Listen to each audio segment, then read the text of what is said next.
todas bienvenidas a la primera sesión de Women Power Talks. Mi nombre es Adriana López y en nombre de todo el equipo de Impact Hub Caracas les quiero dar la bienvenida a la primera de estas 7 sesiones en donde vamos a abordar distintos temas de emprendimiento y sobre todo vamos a conectarnos, a crear comunidad y justamente a tener estas charlas poderosas o estas conversaciones poderosas entre mujeres emprendedoras.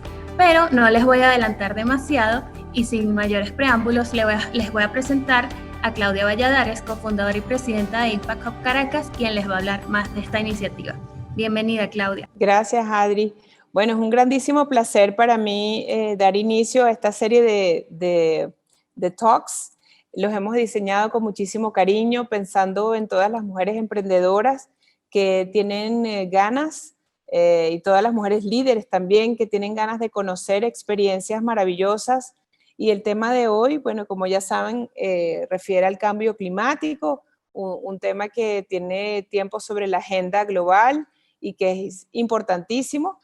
Y creemos que estos espacios de encuentro pues, nos pueden nutrir de información valiosa, de redes de contacto, de oportunidades de, ¿por qué no?, de hacer negocios juntas.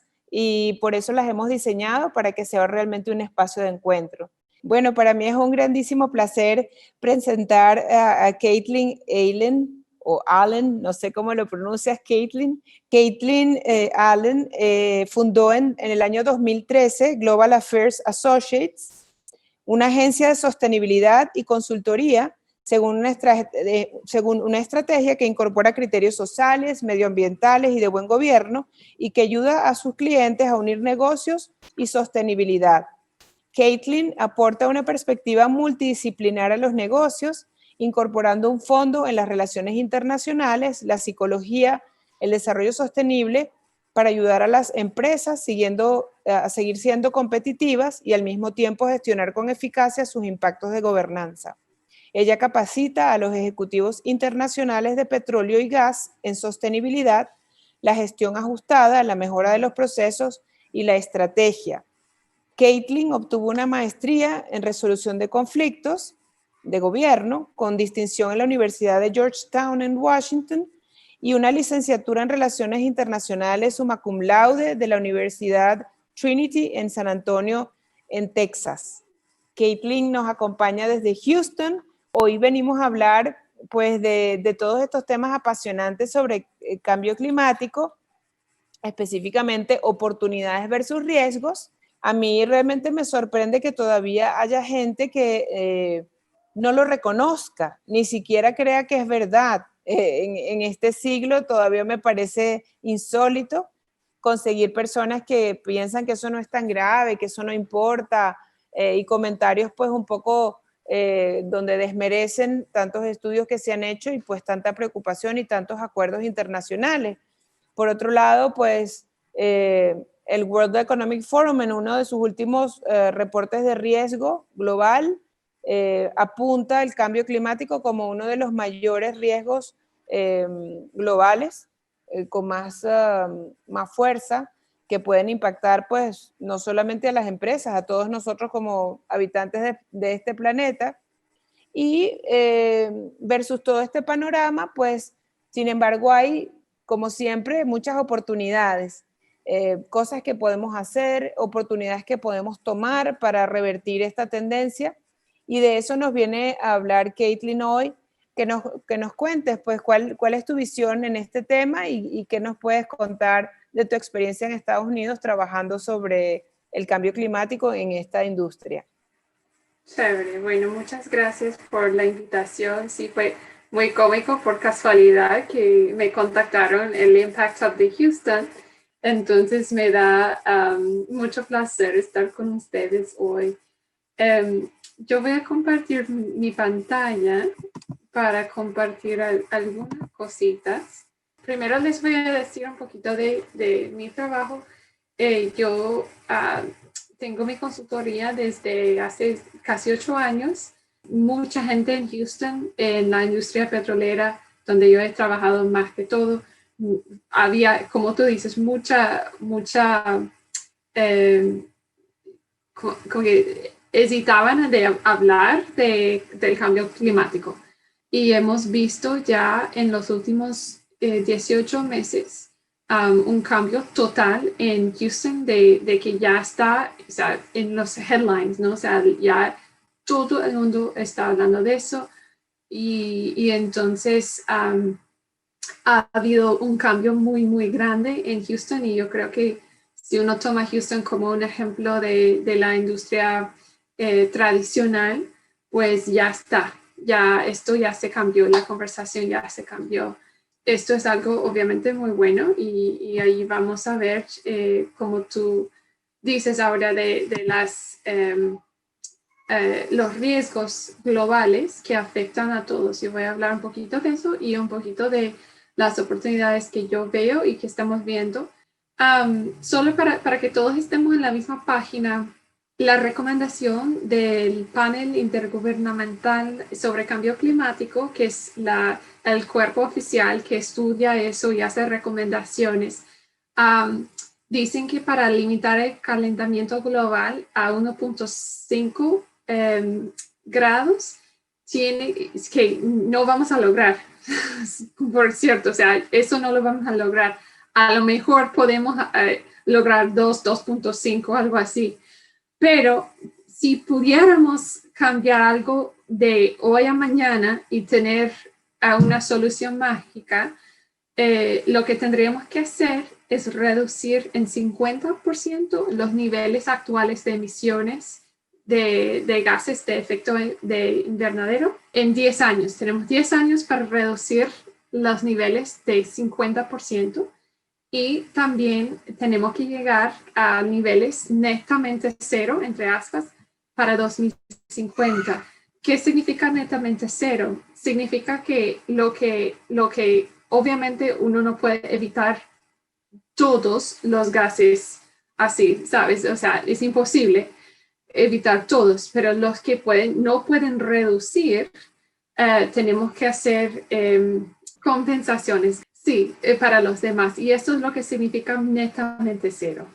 Bueno, ahí estamos en la misma página entonces, cuando hablamos de los gases y netamente cero y las reducciones. Entonces, algo muy, muy importante cuando yo hablo sobre las personas que a lo mejor, como dices, no saben o, bueno, escucharon que puede ser falso lo de cambio climático, yo siempre les apunto a las instituciones financieras más importantes del mundo, que son las instituciones que se encargan de la estabilidad de los mercados internacionales, las inversiones, todo nuestro dinero, y a todos ellos les preocupa el cambio climático. Si tienen interés en conocer más, pueden buscar el World Economic Forum, que si conocen, le dicen el Club de los Billonarios de Davos. También, por la primera vez, la Reserva Federal de los Estados Unidos, que es nuestro banco central en Estados Unidos. Y al final de estos tres tengo el TCFD, que es un task force, un grupo de trabajo de la Junta de Estabilidad Financiera de los países G20. ¿Qué son los riesgos, no? Aquí lo que ven son las categorías de riesgos globales, que también se pueden pensar como riesgos que afectan a mercados y a la estabilidad económica. Son las cosas que tienen un impacto directo en la estabilidad económica y financiera de los mercados globales. ¿Y qué son los que son más? Esto dice likelihood, la probabilidad e impacto. ¿Y qué son los de más alta? Todos tienen que ver con el medio ambiente. Entonces, esto es súper interesante, pero más interesante aún es esto. Nos muestra cómo son relacionados.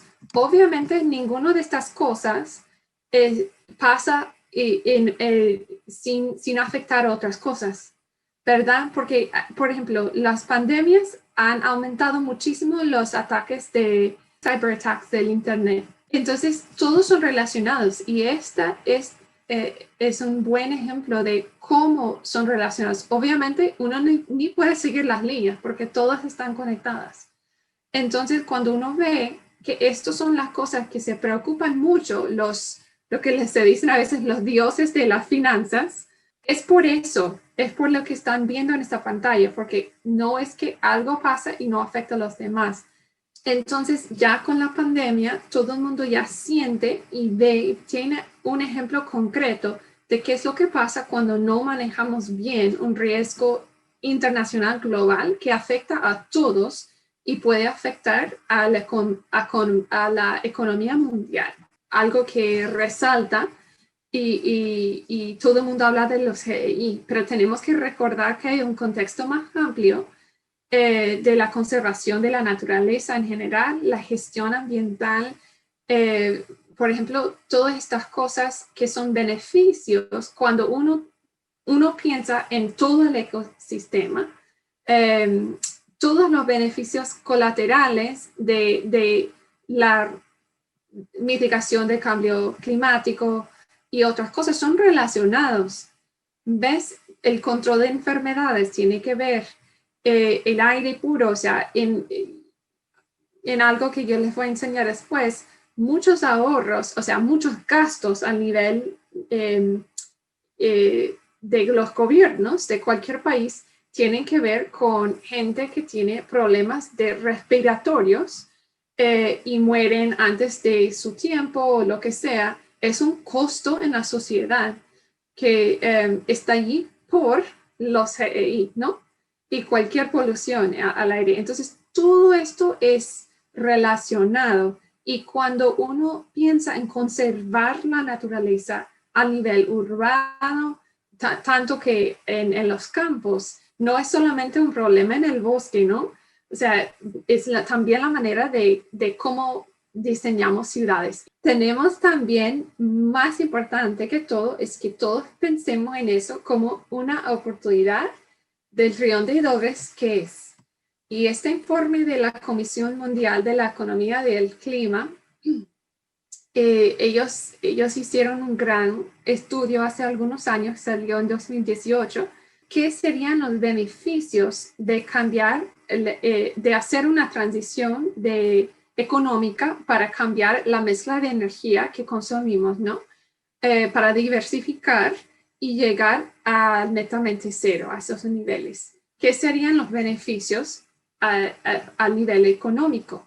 Salió esta cifra, que obviamente son muchos estimados, pero es súper interesante porque mucho de esto se trata de los otros beneficios que apunté aquí, como los ahorros para la salud pública, por ejemplo, en control de enfermedades, aire puro, todo eso.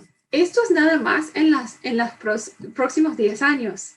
Esto es para llegar a las metas de 2030. Imagínate 2050, ¿no? Entonces, es una oportunidad muy, muy grande.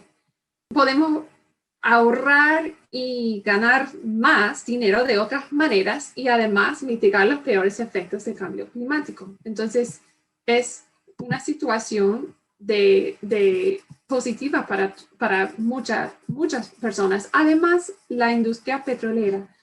Obviamente, habrá cambios. Cuando hay un cambio, el sector energético, el sector petrolero, está enfrentando muchos retos. Pero el mensaje y que hablamos mucho en Houston es que no tiene que ser todo una pérdida. O sea, hay maneras de cambiar un modelo de negocio, de invertir en otras oportunidades para aprovechar y también seguir produciendo unos bienes que son muy, muy importantes todavía en la mezcla de energética que consumimos. Porque la verdad es que todavía no están todas las invenciones, todas las cosas necesarias para hacer una transición total. ¿Qué son las oportunidades dentro de este sector, no? Entonces, eso dice que es la oportunidad para inversión sin ningún cambio climático, tomando nada de eso en cuenta. Es esta que no tiene las puntitas, pero incluyendo un escenario de inversión para el desarrollo sostenible y llegar a netamente cero, o bueno, estar en este camino en 2030, es mucho más, o sea, casi el doble de la oportunidad de inversión, ¿ves? Y además que eso, uno puede crear nuevos trabajos, hasta de unos casi 20 millones de trabajos nuevos en estos sectores. En el sector nada más del sector energético, incluyendo la proporción de electricidad, no solamente la exploración de petróleo, pero toda la industria, pues. Esto es un ejemplo. Esta iniciativa climática de petróleo y gas, en inglés es Oil and Gas Climate Initiative, si uno lo quiere buscar. Estas son las empresas que están participando. Todos están juntaron $1 billón para invertir en tecnologías para la descarbonización. Y eso solo es interesante, está en su informe, que la mayoría de esos son inversiones en empresas nuevas, pero en empresas más pequeñas que están desarrollando tecnologías para limpiar o descarbonizar la industria petrolera. Entonces, eso para demostrar que hay una gran oportunidad para emprendedoras y nuevas empresas que pueden ofrecer soluciones técnicas para resolver estos problemas. Y en Houston, especialmente en este momento, hay muchísima inversión en tecnologías dice low carbon technologies, tecnologías para bajar el carbono, ¿no? También están poniendo dinero en la R&D, significa investigaciones y desarrollo de nuevas tecnologías. Y no es solamente para empresas que existen, sino también para los que están investigando o gente científica en universidades, etc. Esta es la mayoría, la 70% son energías renovables, más que todo. Pero esta otra 30%, el hidrógeno, creo que se dice, está explotando, todo el mundo está hablando de eso este año, más que todo por unas nuevas leyes en Europa que están enfocadas en desarrollar un mercado y las tecnologías para usar hidrógeno, pero también mucha conversación en Texas, especialmente sobre lo que se llama la captura, uso y almacenamiento de carbon dioxide, del carbono, pues voy a decir, pero dióxido. También otros gases, dióxido, gracias.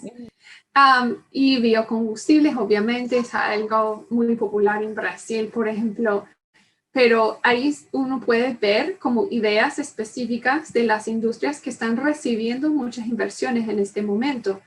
Hay algunos lugares que tienen un mercado, pero no es algo, tú sabes, mundial. Pero hay mucha gente, hay un task force trabajando en crear nuevos mercados mundiales normales para todo el mundo, para que todos puedan participar en un mercado del carbono. Y eso va a cambiar mucho, porque habrá, yo creo, cuando eso dé, no sé cuándo se va a dar, pero como te digo, la gente, bancos, instituciones financieras trabajando mucho en eso. Eso va a abrir muchas puertas para las soluciones naturales de eso del mayor manejo de la tierra, de replantar en el bosque, conservar los océanos, ¿sabes? Hay va a haber más oportunidad en eso. Y con eso ya voy a terminar y pasarlo a Lorraine para su charla. Muchas gracias. Gracias a ti, Caitlin. Qué interesante presentación. Gracias por toda la información. Bueno, continuamos con este lujo de panelistas y ahora me toca presentarles a Lorraine Giraud Herrera. Lorraine es PhD en Desarrollo Sostenible, es emprendedora, profesora e investigadora en sostenibilidad, en ciudad, en emprendimiento y en empresa. Es socia directora de Ecoequilibrio e Innovaciones Sostenibles y actualmente trabaja en el área de desarrollo sostenible del Departamento de Planificación Urbana del Grupo de Investigación de Vida Urbana y Ambiente en la Universidad Simón Bolívar.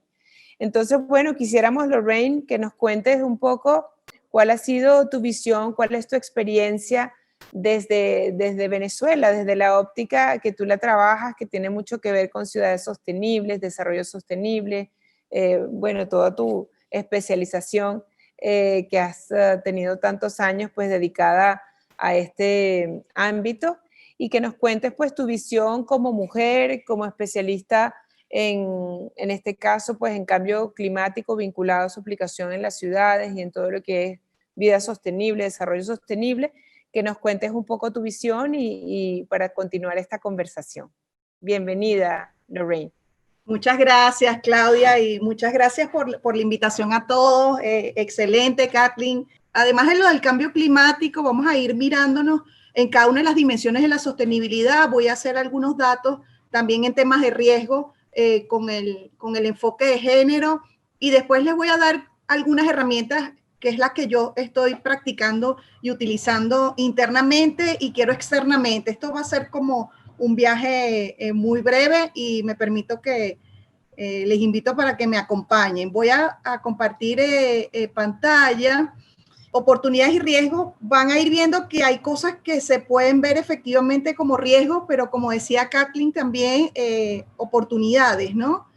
Creo que lo que viene con el cambio climático va a requerir un desarrollo de capacidades internas como mujeres para poder generar cuidado a nuestras familias, a nuestros trabajos, a nuestros emprendimientos y a donde estamos insertados. Entonces, yo creo, y no es por ser pesimista, sino que se va a acentuar el tema de riesgos y el cómo está interconectado con estos riesgos de desastres socionaturales, va a requerir efectivamente unos planes que tengamos no solamente en nuestros emprendimientos, sino en nuestras propias casas y en nuestras propias vidas. Y hay en el escenario global una cantidad, vamos a decir, de avances tecnológicos brutales, aunque tengamos un contexto también local, donde tenemos una emergencia humanitaria compleja, donde tenemos una crisis multifactorial, donde tenemos un escenario de pandemia y seguimos de alguna manera emprendiendo y seguimos avanzando en nuestros espacios. Y efectivamente estamos generando allí unos impactos en nuestro estilo de vida, más o menos, que requiere efectivamente, como digo yo, como un cambio y romper ciertas tendencias en nuestro estilo de vida.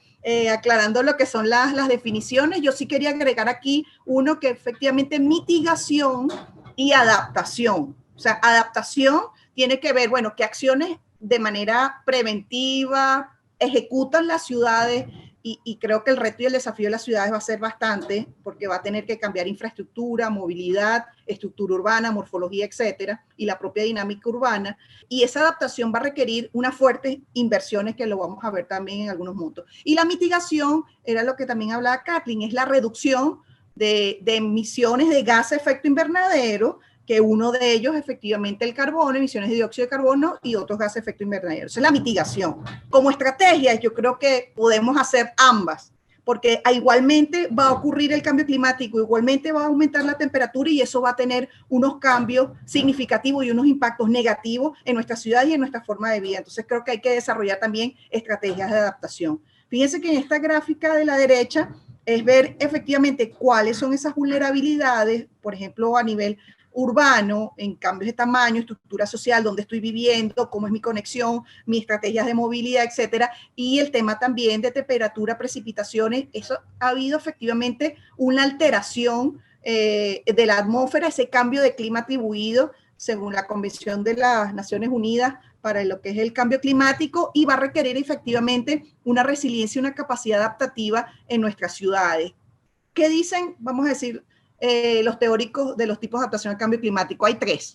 Una, el incremental, como puede ser los aspectos de la innovación, o sea, adecuado a los impactos, voy de manera progresiva adaptándome incrementalmente. Hay otra adaptación que tiene que ver ya con la transición, que está relacionada con la capacidad de identificar esos impactos y que yo pueda tener un efecto prospectivo, o sea, que yo pueda predecir y por ende actuar de alguna manera en el ámbito que esté. Y la adaptación transformacional, que esa es la que creo yo que requiere muchísimo más esfuerzo y va a requerir efectivamente unos cambios de estructura y de paradigma profundo. ¿Qué pasa en las ciudades? Bueno, las ciudades, fíjense que se genera el 80% del Producto Interno Bruto a nivel mundial.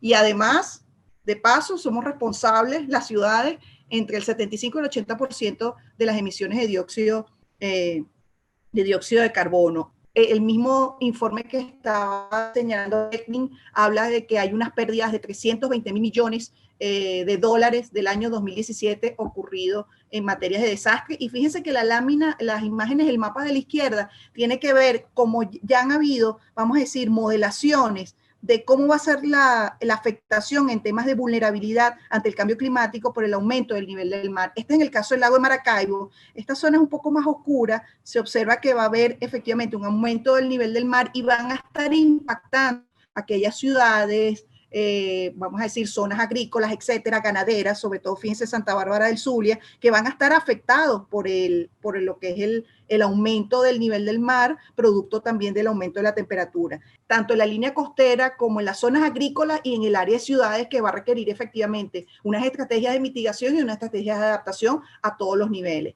¿Qué pasa en el caso de la huella de carbono? Que ya no me paro efectivamente aquí a la definición porque tiene que ver con un indicador, es un indicador que te mide cuál es el impacto que tienes en tu generación de huella de carbono. Está la otra, que es la huella ecológica, que incluye también la huella de carbono, que es un estilo, vamos a decir, de consumo y producción. Bueno, yo hice el cálculo, ahí está el link para aquellos que quieran calcularlo, los invito a que lo calculen. En mi caso mío, pues es cerca de 2,2 toneladas de dióxido de carbono equivalentes al año, porque bueno, efectivamente utilizo el vehículo propio, no utilizo, muy rara vez utilizo transporte público y bueno, y asumiendo, no en la época de la pandemia, pues un viaje, un solo viaje al año, entre otras cosas más que te pide. Entonces esto te permite también compararte con lo que está pasando en Venezuela y con lo que está pasando a nivel mundial. Esto, en el caso de Caracas, es una red de, vamos a decir, de ciudades. Lamentablemente ya Caracas no está en esa red porque eliminaron la alcaldía metropolitana, que era la que representaba desde el punto de vista las acciones desde el cambio climático, pero sí pude obtener que efectivamente esto es algo estimativo que se hizo en su momento, ya hace aproximadamente 5 años. ¿Cuál era la contribución de las diferentes actividades urbanas en el caso, por ejemplo, de Caracas? Aquí se puede ver que una contribución tiene que ver con el tema de movilidad, que está en consonancia un poco con lo que decía Kathleen, de dónde se va a dirigir la inversión para lo que es la reducción de emisiones de gases de efecto invernadero. Lo otro tiene que ver con todo lo que son edificaciones, el funcionamiento de las edificaciones y lo que tiene que ver efectivamente con residuos. Esto también es una imagen no solamente con lo del cambio climático, sino la articulación y lo sistemático de lo que son estos problemas. No es un problema aislado, sino es un problema que está totalmente interconectado. Y lo vemos efectivamente por las alteraciones que vemos. Hay momentos en que, bueno, hay unas lluvias intensas en una zona y hay otras donde no hay lluvia, que normalmente habían lluvia. Entonces se va a producir esos cambios y se va a intensificar esos cambios. También este cuadro que está a la derecha, hay unas estimaciones también de la Convención Marco de las Naciones Unidas sobre el Cambio Climático, donde cuál va a ser la inversión anual en adaptación de cara al 2030 en billones de dólares por moneda constante. Y fíjense que en infraestructura es lo que en países en desarrollo están hablando alrededor de 40 billones de dólares y creo que esto puede ser pequeño. Bueno, ¿cuál pueden ser allí las metodologías que están utilizando en el caso de las ciudades desde el punto de vista de adaptación? Bueno, primero establecer cuál es la línea base, o sea, en dónde estoy parado. En caso de las ciudades, en el caso a nivel individual, en el caso a nivel nacional, en el caso a nivel mundial. Y en función de eso, bueno, una vez que yo diga cuál es el establecimiento de esa línea base, entonces viene lo que es la segunda fase de las propuestas y el desarrollo de estrategias y acciones y la ejecución. Y por último, acelerar efectivamente ese proceso porque va a venir, o sea, la velocidad con que está ocurriendo las cosas es mucho más rápido de nuestra velocidad y nuestra capacidad de respuesta.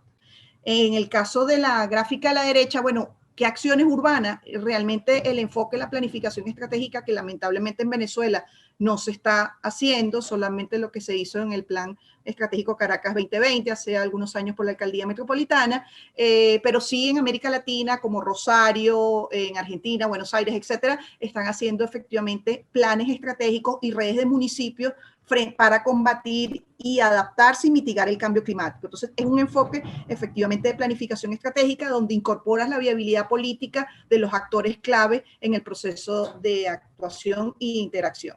¿Qué está pasando con el caso del género? Bueno, estos son datos de este último informe del 2018 de COPADE, donde dice, bueno, el 70% de las personas pobres son mujeres, las mujeres realizan el 66% del trabajo en el mundo, apenas, o sea, ahí vemos efectivamente un total desequilibrio y una desigualdad en todo lo que tiene que ver efectivamente nuestra participación, no solamente en la toma de decisiones, sino en nuestro estilo de vida. Luego en el tema también de la desigualdad, aquí vemos efectivamente las brechas, aquí cálculos de las desigualdades que hay a nivel económico y la desigualdad de género. Si cada país, imagínense, acortara la brecha de género en su economía, se estima que el PIB mundial pudiese aumentar en 12 billones de dólares para el año 2025. El 53% de las mujeres empleadas en los sectores de más alto riesgo por pérdida de empleo, más de la mitad, de las cuales de esa mitad, valga casi la mitad, tienen seguridad social.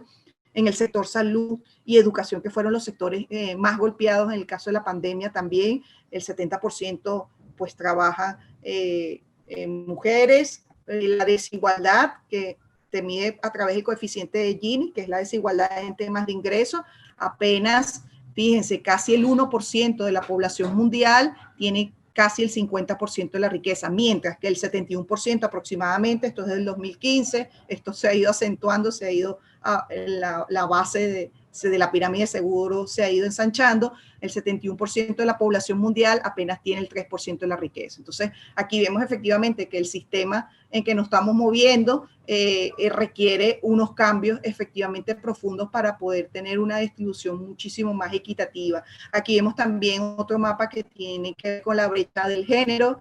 Efectivamente, en el caso de Islandia, es la brecha que tiene el índice de igualdad mucho mayor, mientras que Yemen, que es el color un poco más oscuro, es el que tiene, es el más bajo desde el punto de vista de la igualdad. Aquí vemos en el caso de Venezuela que está de alguna manera intermedio, esto según datos del Foro Económico Mundial, y aquí vemos en temas también de acceso a recursos financieros del caso de las mujeres y propietarias de empresas. Entonces, todavía, a pesar de que América Latina, datos del Banco Mundial, tiene el 50%, donde una de cada 3 empresas hay propietarias que son mujeres, mientras que en el acceso de la gráfica de la derecha cuentan con mayores desafíos en temas de recursos financieros. Aquí vemos efectivamente América Latina que no llega al 60%.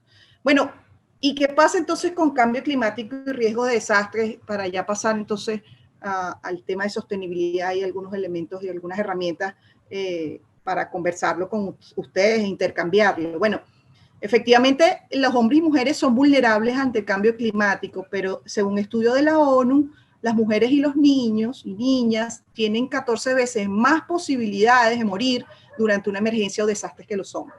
Bueno, estos son estudios efectivamente porque, bueno, en condiciones también de vulnerabilidad, donde las mujeres, bueno, somos más analíticas, pensamos como en el plan A, B, C, D, en el caso de los hombres, pues pueden actuar muchísimo más rápido al momento que ocurra la emergencia. Y fíjense en este dato según el Fondo de Agricultura a nivel mundial. El 7% del total de las inversiones agrícolas son otorgadas a las mujeres que trabajan en este sector. Y solo el 5% de las mujeres tienen acceso a los servicios de extensión agrícola, pese a que representan el 43%, casi el 50% de la mano de obra y generan un 80% de la producción de alimentos en algunas regiones. Entonces, aquí uno ve efectivamente la inequidad desde el punto de vista de lo que es el enfoque de género. ¿Qué pasa entonces? Bueno, la invitación del modelo de desarrollo sostenible, que ya no es nada nuevo, esto viene ya desde la década de los 70, con los límites del crecimiento, nuestro futuro común ya en el año 87, donde introducen este término, donde es, bueno, vamos a satisfacer como modelo de desarrollo, estilo de vida, las necesidades actuales sin comprometer efectivamente las necesidades futuras. Esto es también otra definición para poder hacer un uso de los recursos como más, vamos a decir, más consciente, que no puedan afectar o que afecten lo menos posible a nuestros hijos o a nuestros nietos. Nuestros sobrinos, por ejemplo, yo no tengo hijos, pero sí tengo sobrinos y me preocupa mucho, bueno, ¿qué va a pasar ellos de vuelta aquí un par de décadas o 3 décadas, ¿no? Mantenerse en el tiempo desde el punto de vista de la linealidad de la sostenibilidad horizontal y el bienestar humano desde el punto de vista, vamos a decir, la sostenibilidad vertical.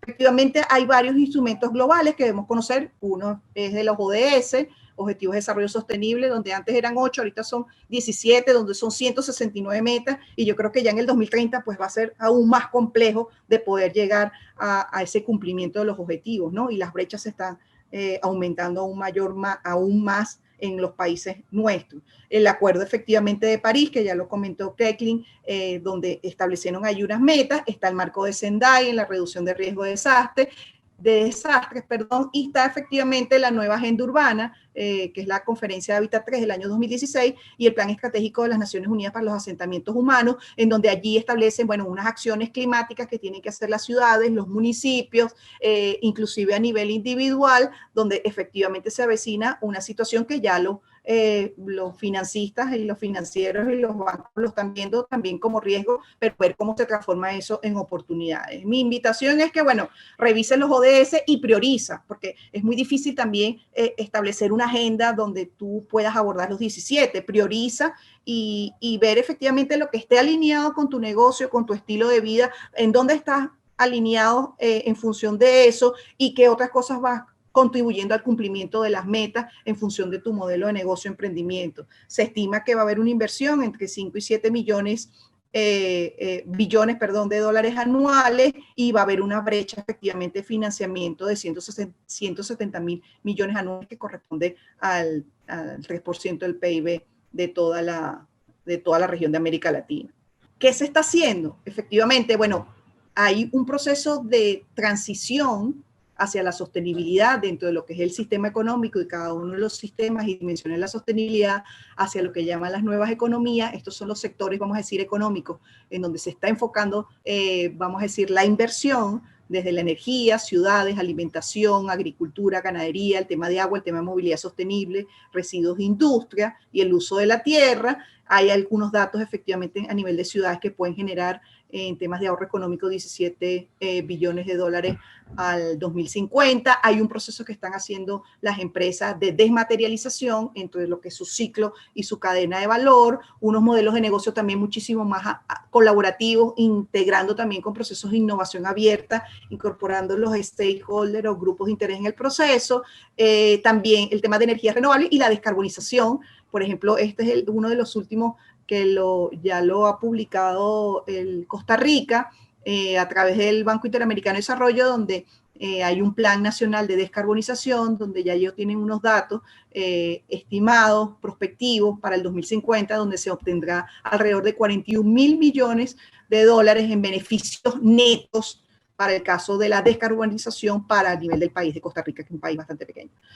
Aquí hay unos datos también que ya lo había comentado Kathleen, en temas de beneficios y en temas de generación de empleo, y lo que están haciendo también las empresas es en tema también de cómo regenerar ya lo que se ha ocurrido en temas, por ejemplo, de deforestación, cómo reforestar o cómo incorporar lo que es el secuestro y la captura de carbono y cadenas, vamos a decir, restaurativas con la dimensión efectivamente ambiental. Y lo que es las nuevas economías, o sea, aquí se está abriendo, cosa, por ejemplo, Colombia ya tiene su ley de la ley de economía naranja. La economía naranja tiene que ver con la creatividad, las artes, literatura, etcétera. La economía circular, que son modelos ya cíclicos, técnicos y restaurativos, donde hay una economía, vamos a decir, circular y no lineal, que es la que estamos acostumbrados. La azul tiene que ver con los océanos, el verde tiene que ver efectivamente con todo lo que tiene que ver con la agricultura, etcétera,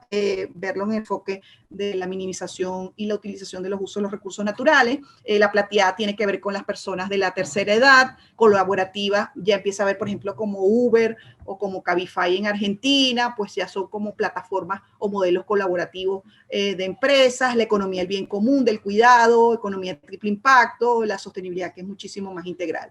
Y uno de los términos que quiero como compartir con ustedes tiene que ver con el Ikigai y tiene que ver, bueno, ¿cuál es tu propósito? O sea, ¿para qué viniste aquí y qué es lo que estamos haciendo? ¿Qué es lo que amas y qué eres apasionada por hacer? ¿Qué es lo que el mundo necesita de ti? ¿En qué eres bueno y cuáles son sus capacidades y habilidades? Y si además en tu modelo de negocio pueden pagarte por lo que haces. Y agregándolo de sostenibilidad, yo diría, bueno, ¿cuáles son esos impactos que estás generando y cuál es tu legado para las actuales y futuras generaciones? Entonces, a partir de allí, uno reenfoca y utiliza efectivamente y alinea lo que uno está haciendo en cada uno de sus espacios profesionales, de trabajo, etcétera, y permite efectivamente entonces ver lo que están trabajando a nivel de la sostenibilidad, que es el Tao de la liberación. Y el tema de resiliencia va a ser entonces esa capacidad que tengamos para absorberlo, y ahí resiliencia urbana, que es el primer, vamos a decir, concepto, y la resiliencia, vamos a decir, humana. O sea, cómo efectivamente nos recuperamos, y seguro cada uno de nosotras hemos tenido crisis y cómo nos hemos recuperado de esas crisis y por esas fases que nosotros hemos tenido que pasar. Entonces, bueno, de cara al cambio climático va a requerir efectivamente esos desafíos. Aquí hay una fórmula desde el punto de vista de riesgo de desastre, donde efectivamente el denominador es de la resiliencia o esa capacidad de transformación, y el numerador tiene que ver con la amenaza, la vulnerabilidad y el tiempo y los grados de exposición. Y ya para finalizar, mis recomendaciones y creo que mi guía, pues que he ido trabajando de alguna manera, y se lo digo con toda la honestidad del mundo, bueno, vamos a desarrollar internamente aumentar ese nivel de conciencia, esa capacidad de adaptabilidad y flexibilidad, que yo creo que nosotros los venezolanos, con toda esta situación que nos ha pasado, hemos desarrollado esas capacidades, y utiliza herramientas que para poder obtener resultados distintos. Esta es la que te ofrezco, tú puedes tener allí otras. Y desarrolla también como tercer punto esos ODS o esos objetivos de desarrollo sostenible internos a otras dimensiones que se ajusten en función de tus necesidades y tus capacidades con los externos, de manera tal que efectivamente tu modelo de negocio en diferentes ámbitos puedas desarrollar y puedas ser más coherente en la medida de las posibilidades. Define también tu propósito a partir de las oportunidades de las nuevas economías, ¿por qué no? Cómo tu modelo de negocio se está alineando a esas nuevas economías, y enfoca efectivamente ese emprendimiento a un propósito muchísimo más sostenible en tu misión y visión, y que puedan estar integrados los criterios sociales, ambientales, económicos y de gobernanza. Así que bueno, muchas gracias por su atención y estamos abiertas a las preguntas. Gracias. Muchísimas gracias, Lorraine. La verdad que es súper inspiradora tu presentación. Gracias por, bueno, tantos datos y reflexiones que nos compartes. Además me encanta pues el ángulo que le das de combinar pues ese toque más espiritual, si se quiere, con el toque femenino, con el toque más duro de los datos fuertes, y creo que es un enfoque muy particular y muy completo, muy íntegro que le das. Muchísimas gracias, Caitlin, y muchísimas gracias, Lorraine, por acompañarnos en estas conversaciones. Gracias por todo lo que están haciendo, por ser ejemplo, por ser también una luz en este tema. Muchas gracias. Gracias a todas las que asistieron. Gracias a mi equipo que ha organizado pues estas charlas de forma tan eficiente y tan agradable. Y de verdad, muchísimas gracias y nos vemos muy pronto.